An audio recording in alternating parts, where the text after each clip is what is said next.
friends, welcome to Spice and Spicy Kitchen. நம்ம சேனலுக்கு நீங்கள் கொடுத்த ஒரு ஆதரவுக்கு ரொம்ப நன்றி. இன்றைக்கி ஒரு டேஸ்டி அண்ட் இன்ட்ரெஸ்டிங் ரெசிபி பண்ண போகிறோம். என்னென்னா வெஜிடபிள் சூப். ஸோ வெஜிடபிள்ஸ் சாப்பிட பிடிக்காதவங்களாம் கூட இந்த சூப்பை சாப்பிட்டாங்கன்னா தே கெட் எல்லா பெனிஃபிட்ஸும் கிடைக்கும் அவங்களுக்கு. அதனால் வெஜிடபிள் சூப் பிடிக்கிறது ரொம்ப உடம்புக்கு ரொம்ப நல்லது. வெஜிடபிள் சூப்பில் சுஜி தான் பண்ண போகிறாங்க. வாங்க பார்க்கலாம் எப்படி செய்கிறாங்க பார்ப்போம். ஹாய் ஃப்ரெண்ட்ஸ், நான் உங்கள் சுஜி. இன்றைக்கி டேஸ்ட் அண்ட் ஹெல்த்தியான வெஜிடபிள் சூப் பார்க்க போகிறோம். வாங்க வீடியோக்குள்ளே போகலாம். இப்போது வெஜிடபிள் சூப் செய்ய தேவையான பொருட்கள் பார்ப்போம். சரிங்களா? ஒரு கியூப் அளவுக்கு பட்டர், சின்னதாக சாப் பண்ண ஜிஞ்சர், கார்லிக்கும் சின்னதாக சாப் பண்ணி வச்சுருக்கோம், க்ரீன் சில்லி சாஸ், அப்புறம் beans, carrot, capsicum, cauliflower, cabbage, அப்புறம் பெப்பர் பவுடர், சால்ட், கார்ன்ஃப்ளவர் மாவு. இப்போது ஸ்டவ் பற்ற வச்சு ஒரு கடாய் ஒன்று வச்சுக்கோங்க.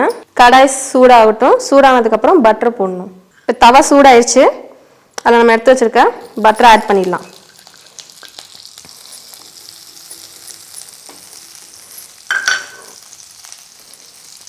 இப்போ இதிலே இஞ்சி, நம்ம எடுத்து வச்சுருக்க இஞ்சி, பூண்டு, இது ரெண்டையும் போட்டு சும்மா ஒரு நிமிஷத்துக்கு வதக்கிக்கோங்க.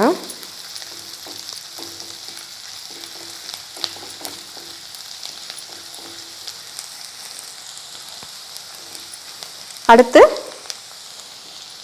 பீன்ஸ்,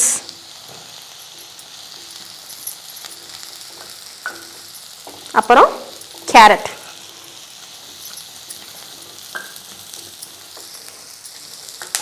எல்லா காயும் இதிலே போட்டுருங்க. அப்படியே கொஞ்சம் அந்த பட்டரில் வதக்கும் போது நல்ல வாசனையாக இருக்கும், டேஸ்ட்டும் கொடுக்கும் நல்லா.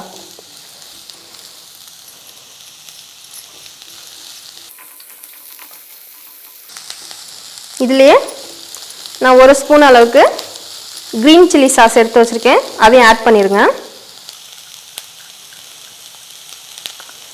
இந்த சாஸ் இல்லாதவங்க நார்மல் க்ரீன் சில்லியை யூஸ் பண்ணிக்கலாம்.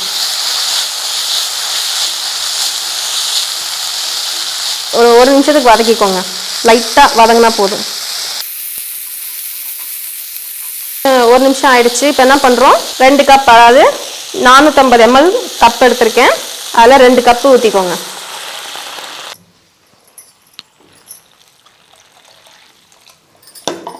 ரெண்டு கப்பு ஊற்றிருக்கேன். இப்போ கொஞ்சம் சால்ட் ஆட் பண்ணிக்கோங்க. 1 ஸ்பூன் அளவுக்கு போட்டுக்கோங்க. அப்புறம் டேஸ்ட்டை பார்த்துட்டு உப்பு போட்டுக்கோங்க.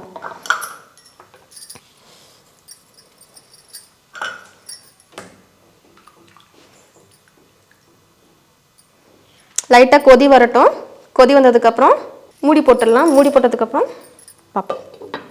இப்போ என்ன பண்ண போகிறோம், கார்ன்ஃப்ளவர் மாவு 1.5 ஸ்பூன் அளவுக்கு எடுத்து தண்ணி கலந்து வச்சுக்க போகிறோம். தண்ணி கலந்து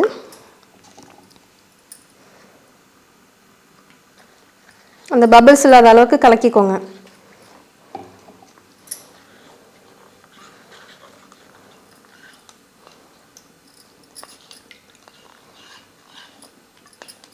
சூப்பு கொதிச்சிடுச்சு, காய் முக்காசி வந்துடுச்சு. இப்போ என்ன பண்ண போகிறோம், நம்ம கார்ன்ஃப்ளவர் மாவு கலக்கி வச்சுருக்கோம், அதை இதில் கொஞ்சம் கொஞ்சமாக கலக்கிக்கிட்டே ஊற்றுங்க, இல்லைன்னா அடியில் போய் தங்கிக்கும்.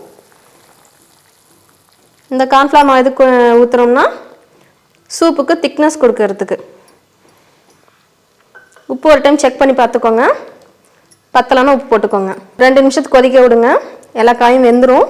அடுத்து பெப்பர் போட்டு இறக்கி சர்வ் பண்ணிடலாம். நம்ம சூப்பு காயெல்லாம் நல்லா கொதிச்சிருச்சு. இப்போ என்ன பண்ண போகிறோம், ஸ்டவ் ஆஃப் பண்ணிவிட்டு பெப்பர் 1 ஸ்பூன் அளவுக்கு போட்டுக்கோங்க. சின்ன பசங்க சாப்பிட்ற மாதிரி இருந்துச்சுன்னா 1/2 ஸ்பூன் போட்டால் போதும். இதை சர்விங் பவுலில் மாற்றிடலாம். அவ்வளோதான், நம்மளோட healthy tasty soup, vegetable soup ready. Vegetable soup ready. Mint leaves வச்சுருக்காங்க. கொஞ்சம் ஸ்ப்ரிங் ஆனியன் கிடைக்கல இந்த ஊரில், கிடச்சிருந்ததுன்னா அதை போட்டிருப்பாங்க, இன்னும் நல்லா இருந்திருக்கும்.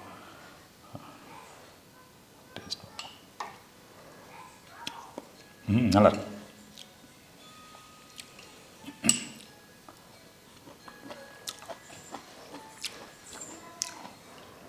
பக்காவாக இருக்குது. இந்த ஜிஞ்சர் கார்லிக் இதெல்லாம் சின்ன சின்ன பீஸாக இருக்கிறதுனால நல்ல ஒரு என்ன சொல்கிறது, ஒரு பிஞ்ச் அந்த மாதிரி ஒரு ஒரு ஸ்டிங்குன்னு சொல்லுவாங்க தெரியுமா, டக்குன்னு ஒரு சுருக்குன்னு இருக்கும், அதுதான். ஸோ அந்த ஸ்டிங் இருக்குது. ஸோ நல்லா சாப்பிட நல்லா இன்ட்ரெஸ்டிங்காக இருக்குது. நீங்களும் ட்ரை பண்ணி பாருங்கள். செஞ்சு பார்த்துட்டு பிடிச்சிருந்தா லைக் பண்ணுங்கள், ஷேர் பண்ணுங்கள், சப்ஸ்கிரைப் பண்ணுங்கள், அப்புறம் தம்ஸ் அப் கொடுங்க சுஜிக்கு. தேங்க்யூ.